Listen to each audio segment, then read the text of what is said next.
சுத்தப்பிட்டானே. அப்பா, நீங்க சொன்ன மாதிரியே இந்த பிசாசு மைய அஷ்டபந்தனத்துல கலந்துட்டேன். முட்டாள் முட்டாள் முட்டாள்! என்னடா பண்ணிட்டு வந்திருக்க? என்னப்பா? எல்லாத்தையும் நானும் பார்த்துட்டு தான்டா இருந்தேன். ஏண்டா, யாரு கண்ணிலையும் படாம யாருக்கும் சந்தேகம் வராம அந்த மைய கலந்துட்டு வாடான்னு சொன்னா போய் துர்கா முன்னாடி போய் நிக்கிற.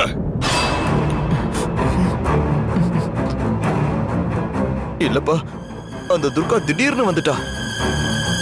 அவளுக்கு தெரிஞ்சிடக்கூடாதுன்னு நான் மறைஞ்சுதான் நின்னுகிட்டு இருந்தேன். அப்பன்னு பார்த்து செவுத்துல இருந்த ஒரு பள்ளி திடீர்னு என் மேல விழுந்துச்சு. பள்ளி தானடா விழுந்துச்சு? என்னமோ பாம்பே விழுந்த மாதிரி வெளியே ஓடி வர முட்டாள்! உன்னை பார்த்ததுமே ஏதோ பண்ணிட்டேன்னு அவளுக்கு சந்தேகம் வந்துருச்சுடா.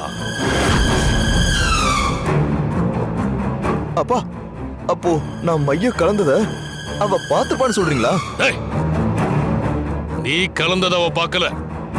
ஆனா பூஜை ரூம்ல விளக்கு அணைஞ்சிருந்தத பார்க்கவும் அவளுக்கு சந்தேகம் வந்துருச்சு. அவ சுத்தி முத்தி பார்த்தா.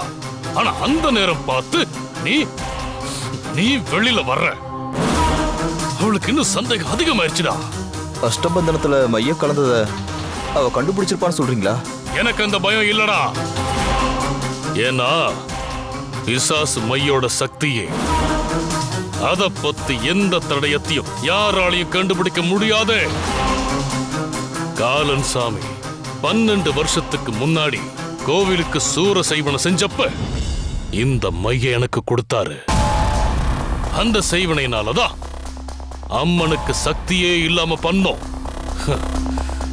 அதனால துர்கா கண்டுபிடிச்சிருவாங்கிற பயமே எனக்கு இல்ல.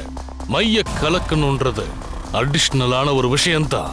ஏன்னா கௌரி செத்துட்டானோ இல்ல நம்பூதிரி செத்துட்டாருன்னோ ரெண்டுல எந்த செய்தி வந்தாலும் கும்பாபிஷேகத்தை தடுத்து நிறுத்திடலாம்.